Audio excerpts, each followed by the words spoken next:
Hello everybody, Mike from Joel's All-By Tractor. We just got done doing this 4020, my guys and I. This one here was a pretty nice tractor, didn't need a whole lot.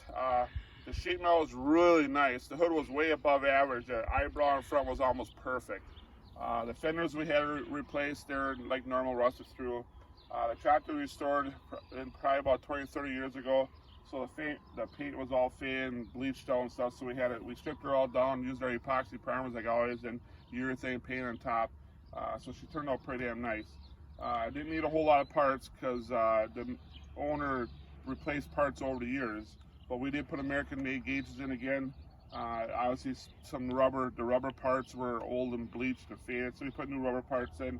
The wire harness was all replaced not that long ago, so then we just had to put the wire harness for the lights and stuff in. The starter, we did not go through. That was all gone through not that long ago. She did get a new alternator though. The rear tires we reused because they were like brand new a couple years ago, but we did put new front ones on. They were shot.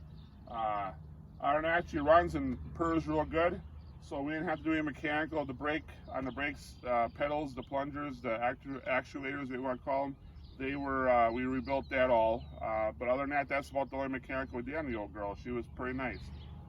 So if you want to watch any other videos, you can check out my YouTube channel or on my Facebook page. I have more videos, or even better yet, just like my pages, that way you can see my constant videos that come up.